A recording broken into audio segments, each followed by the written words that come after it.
I love video games. You love video games. Unless you don't. In which case, I still love video games. Regardless, today I'm going to play a video game I've never played before. And then nitpick it to death. Welcome to New Game Fuss. Shadow of the Tomb Raider. Let's talk about Tomb Raider, shall we? So, I never really played any of the core developed games, which were mostly on the PlayStation. We're talking like 96 to 2003. I liked the idea of them. It's essentially an Indiana Jones adventure. Go through tombs and traps and beasties that are trying to bite you and explore and find secret ancient treasure. That's great. I love that. The problem is the games, the early games, they looked terrible. They played terrible, and they controlled terrible. So I liked what they were attempting to be, but I just could not get past what they were. And that was really just a fact of being on the PlayStation. Angel of Darkness was on PS2, but I never played that one, so I don't know. But when Crystal Dynamics took over in 2006 with Tomb Raider Legend, that I did play, and that I really liked. The next year they came out with Tomb Raider Anniversary, which is a remake of the first game, which I actually did try to play back in the day, and I was like, oh my god, this is so much better. It looks pretty, and it's actually playable. You could play the early PlayStation titles, but you had to want it. You had to work for it. And I'm lazy. I didn't want to do that. But fun game. Really enjoyed it. So I was, 9-10 years later, I was like, I was right the first time. What it was trying to do was amazing, but the PlayStation just held it back. And so it was great. What was the next one? Underworld was fine. Lesser of the three, but it was okay. Fast forward like 5 years to 2013, I think, and Tomb Raider was rebooted, and it came out, and I got it, and I played it, and I liked it quite a lot. Although I felt it was a little bit heavy on the shooty bang bang bits. In Tomb Raider, I don't mind there being enemies to shoot on occasion, but that shouldn't be, to me anyway, like a major focus of the game. And that was about half of what the Tomb Raider 2013 was. It wasn't bad. I mean, the gunplay mechanics in the game were solid. They were fun. It just wasn't what I really wanted to do in a Tomb Raider game. You know what I want to do in a Tomb Raider game? Raid tombs! An aspect suspiciously missing from Tomb Raider. And Crystal Dynamics heard our cries of, where the hell are the tombs for which to raid? And Crystal Dynamics said, wait, you want tombs in Tomb Raider? What for? To raid. All right, says Crystal Dynamics. Let me get this straight. You want to raid tombs in Tomb Raider? That what you telling us? Yes! So a couple years later, Rise of the Tomb Raider comes out. And it starts with a tomb, which is nice. And the rest of the game is pretty fun too. And we said, CD, Crystal Dynamics. Where are the tombs? To raid. in this here Tomb Raider game. And Crystal Dynamics said, oh, we heard you wanted to raid tombs in the Tomb Raider games, so we gave you tombs that you can raid in your Tomb Raider game. Aren't we sweet? Said, well, there's the opening sequence, yeah, but are there any more? They said, yes. They are all off of the critical path. They're there. They're completely optional. You do not have to actually raid any tombs in Tomb Raider, except for the opening sequence. Because that's how much we love you. You don't have to, except for the opening sequence, you don't have to raid a single tomb if you don't want to. We like to give you options. And if you bought Tomb Raider and thought, golly gosh, to heck, I sure hope there's no tombs I have to raid in this here Tomb Raider game, then we got you covered.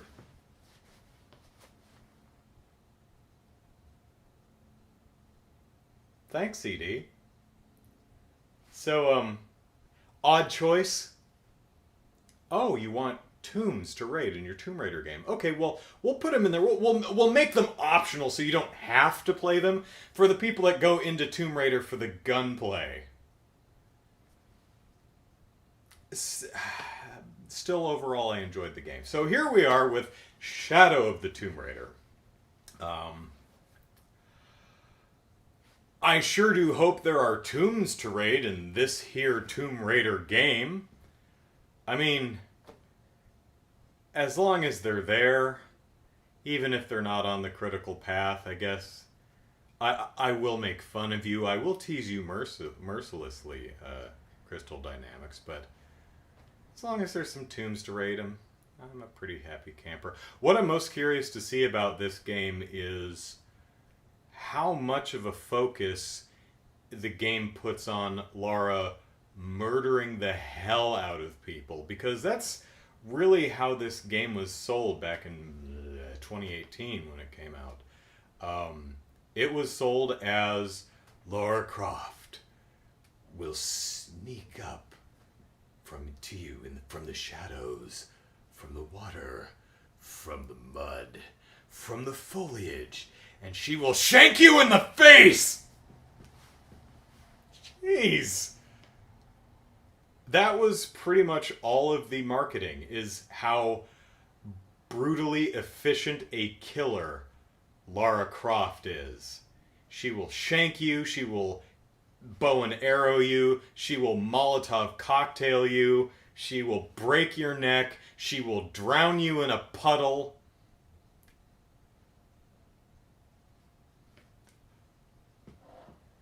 Are there any tombs to raid? You know? Maybe that's just the new hotness that they wanted to promote. It's like, it's Tomb Raider. Of course there's tombs to raid, but you can also murder the hell out of lots of people. Okay. I mean, you know, I like sneaky sneak murder games too, but again, I bought a game called Tomb Raider. I want some tombs to raid. So, let's see if I get any of that.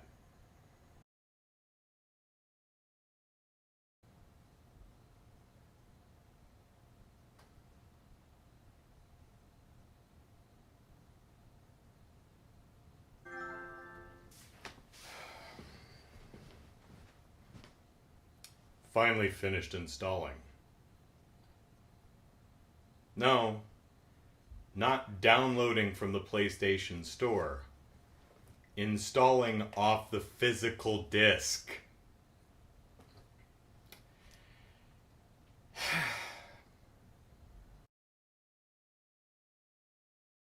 Y'all ever see Murder, She Wrote? The, Angela Lansbury starring weekly murder mystery thing, TV show, where author Jessica Fletcher would stumble upon a murder and solve it because using her mystery novel writing know-how. That sucker went for years, that show. There's probably like 150 episodes of that damn show. It went for quite a while. Jessica Fletcher lived in a small town in Maine, After a couple seasons, she started traveling because I think the showrunners realized that everyone in this small town in Maine is dead now. The population is one, Jessica Fletcher. Everyone's dead, so they had to move on. My point in bringing this up is everywhere Jessica Fletcher goes, somebody dies. Question. Would you hang out with Jessica Fletcher? If you were at a party and you just rocking and dancing and drinking and then Jessica Fletcher walked in, what would you do? Me? I would leave immediately. I would not be her friend. Anywhere Jessica Fletcher is, I would be somewhere else because someone is going to die. Lara Croft is like that. She's a disaster magnet. Wherever she goes, bad things happen. I don't know why Jonah is her friend. I don't know why Jonah continues to hang out with her. Because really, really bad things happen. Constantly. In the first game, they're on a boat. Guess what happens? Can you guess what happens? Boat sinks. After splitting in half. It's not normal. You know how the second game opens? She and Jonah are mountain climbing. They fall off the mountain. Mountaineering accident. She should be dead. In fact, I thought the whole second game was just her at death's door fever dream because she falls and slams into the side of a cliff face. I'm like, oh, she died. This game opens with a helicopter crash. I don't know why Jonah is hanging out with this woman because, man, you're going to run through your 9 lives at some point, man. She's going to get you killed. So the game opens up, Jonah and Lara, for some reason I couldn't remember her name momentarily. I was like, Leslie? Lara, on a plane. The plane crashes. Or, well, we don't see that part, but we do see the plane rip in half. I don't know what it is with vehicles that Lara's riding that just rip in half. 2 days earlier.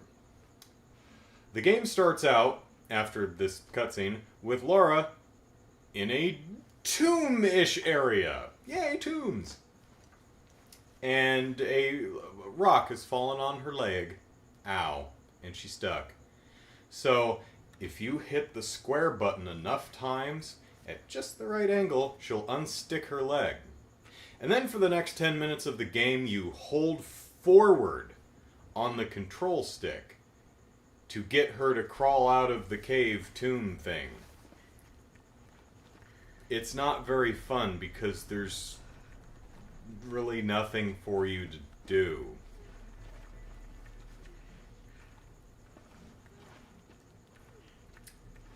So, you get out of the cave and then you sit through a cutscene.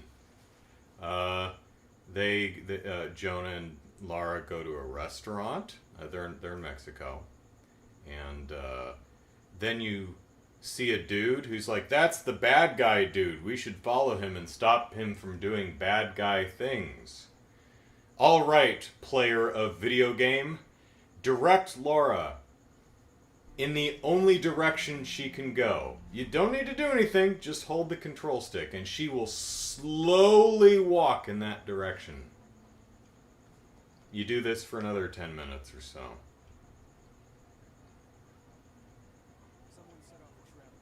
It's not very fun. Eventually you get outside the city, and now you actually have some game to play. You have some control, and the game says, these are bad guys. Murder them. So you murder the bad guys. They're bad guys. They're trying to kill another guy. Should we knock them out? No. Murder them. Murder the hell out of them. And then there's some wonderful Tomb Raider clambering up rocks and stuff as you find the entrance to a tomb, which is great because now you're in a tomb and you're raiding it in this game that we call Tomb Raider.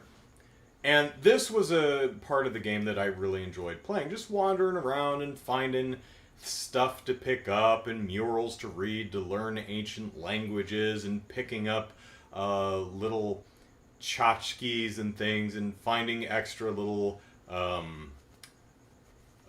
side objectives like shoot all the hanging masks. Why? I don't know. They're there. There's 5 of them. Find them and shoot them. Okay, you'll get XP for it. One thing I really like about this game is Lara has not forgotten all of the moves she learned in the past game. She can still fire an arrow at coiled rope and yank down a wall. She can still fire an arrow at other coiled rope and use that to hand over hand across a chasm. She can still use her climbing axe to climb certain surfaces. You know, all these stuff she learned how to do in the last games. She already knows how to do that. Well, she's got some new moves. She can repel and she can swing it, so it's cool. I really enjoy the fact that she has all of the game's previous moves. That's a nice touch. I like that. So that 40-minute sequence of the game is lovely. And if the game continues to have sequences like that, I'm going to be happy as a little clam, because little clams are happy, don't you know? Then you get out of the tomb. At the very end of the tomb, Lara sees a mural. And the mural says, "Whosoever takes the dagger will bring..." Well, the mural doesn't say anything. It reads, "Whosoever takes the dagger will cause calamity after calamity. Floods, earthquakes, tornadoes, dogs and cats living together, mass hysteria." And so she looks at the, main pedestal in the middle, on the top of the big pyramid that she found in the cave thing, the tomb that she's raiding. And she's like, that looks like that one constellation that I took a picture of in the other tomb. I'm thinking, oh great, a puzzle.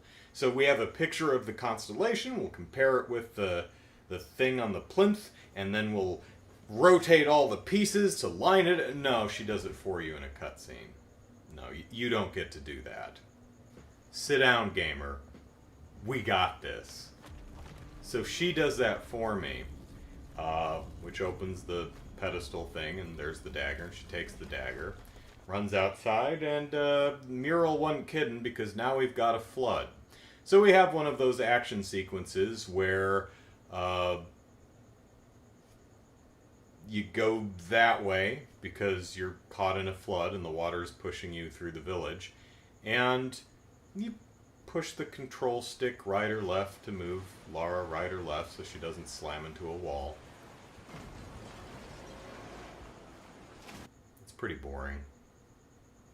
But eventually she gets out of the water, and there's a really fun sequence where she's jumping from floating piece of debris to floating piece of debris as she tries not to be swept away with the current like all the other poor people in this village. Probably should have left that dagger alone, Lara. Because everybody's dead now. Oh man, if only everyone in the village had... Oh shit, it's Lara Croft! Get out of our town before you kill us all, you calamity person! But that sequence where she's actually out of the water, running around, hopping from debris to debris, climbing up buildings that are falling apart, that's a fun sequence. I like that sequence. Not hard, but it's engaging and visually interesting. It's fun to play in this video game that I bought to play. I did find it very, very funny that no matter where she falls, so if you miss a jump or can't figure out which direction you're supposed to go to and you fall, no matter which section of this sequence you're in, no matter where you fall, you will land on rebar and impale yourself and die. I don't know why this town is full of rebar. That seems unsafe. But no matter where she falls, she lands on pointy rebar. That gave me a giggle. So, yeah, everyone in this small town is dead. They died horribly. Many drowned. Many were crushed to death. And you get to see them. I mean, you know they're all going to die. You can hear the wailing, oh, help me, oh. You are trapped in an underwater, like, supermarket kind of place momentarily, and you swim through and you see all the floating people. Yeah. So, they set this up well, because you're in a city with a city with a bunch of people. Looks like they might be celebrating Dia de los Muertos or something like that. And everyone's having a good party, and they're dressing up, and they're having fun. And you take a dagger, you bring a flood, and you're like, oh man, all those people, they're dead now. And you see them being washed away, and you see the floating corpses in that little supermarket place that you swim through. Are you getting it? Are you getting the destruction, the devastation, the horror that Lara has wrought on these people? Is it sinking in that people died? All those people partying at the front of the game, they're dead now. They died horribly. Are you getting that? Crystal Dynamics doesn't think you are. Because at the very end of the sequence, there's a small child hanging out of a window calling for his mother. He falls. He dies. Don't move! Try to hold on!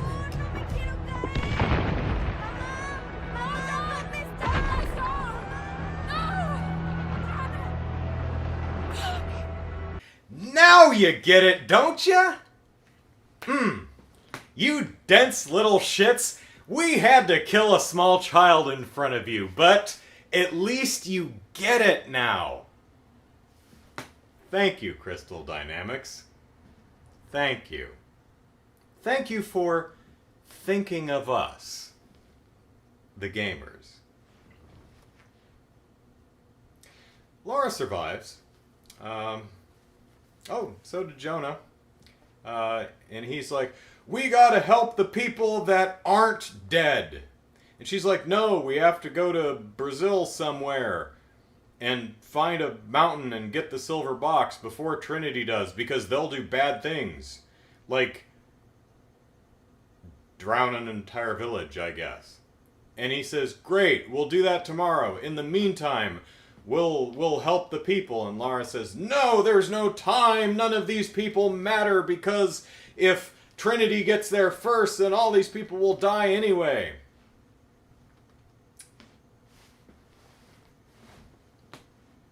Lara's not a very likable person in this game so far. She comes across as, a wee bit sociopathic. Schmidge. Just a little bit. Which, you know, considering that the game so far at least is like, I'm gonna raid a tomb and steal all the treasures and kill every person I come across. Well, yeah, I mean, the fact that she's a sociopath is not really surprising.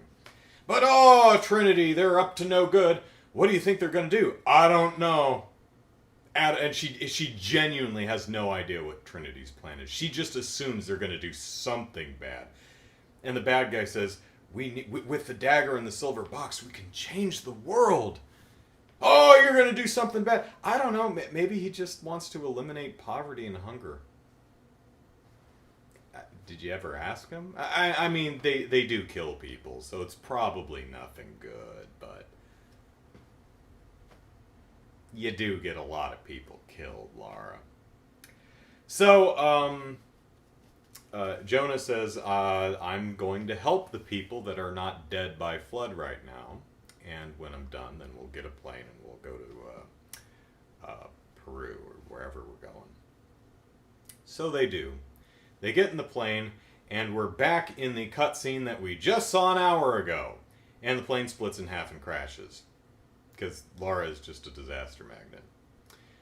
But, I thought to myself, why did Crystal Dynamics decide to start the game with this cutscene and then go back in time 2 days, and then we see this cutscene again like an hour later in the game?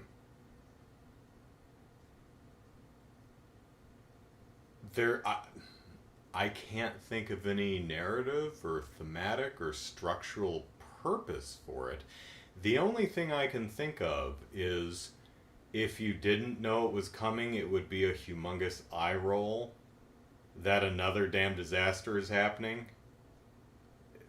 Maybe every playtester at this point was like, oh, for crying out loud. And they're like, oh, we need to foreshadow this. No. We need to deliberately we need to specifically show gamers that this is going to happen. Otherwise, they're going to roll their eyes. And that's not good. So they crash, and Lara, who knows where Jonah is? Could be dead, could be alive, who knows? Laura's alive. And she falls in the mud because she's a dirty, dirty girl.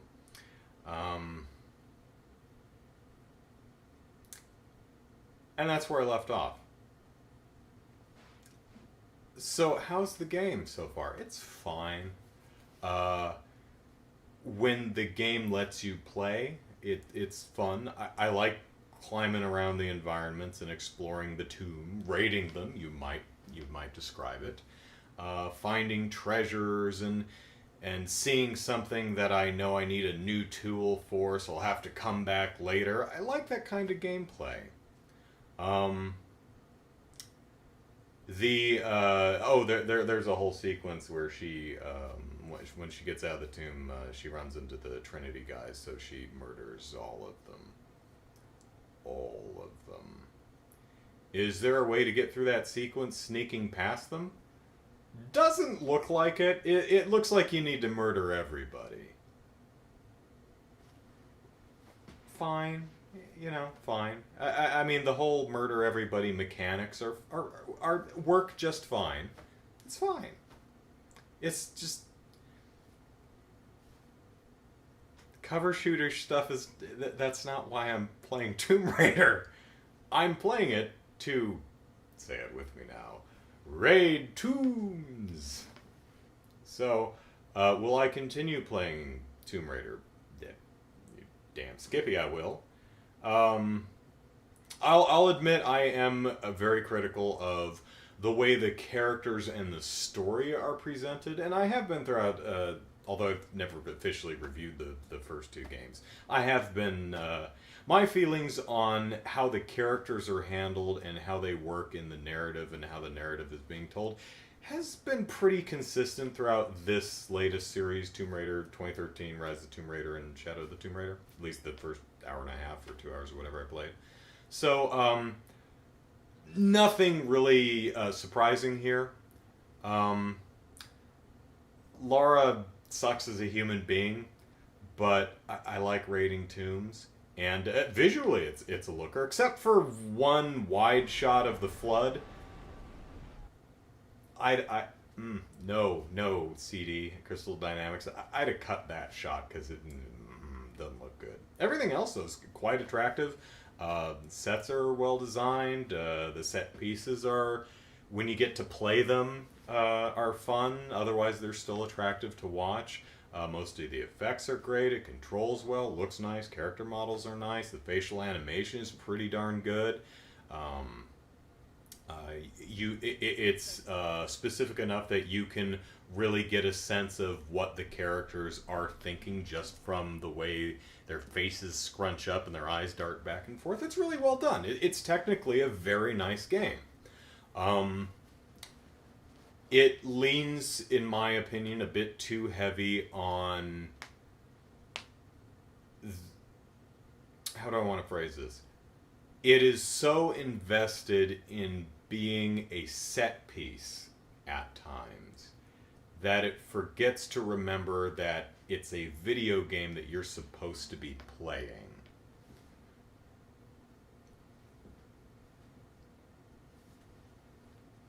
So, but yeah, I only played the first hour and a half, 2 hours.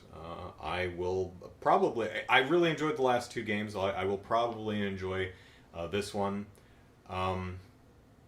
but I am going to nitpick it to death because it has nits, lots and lots of nits, and I am compelled to pick them.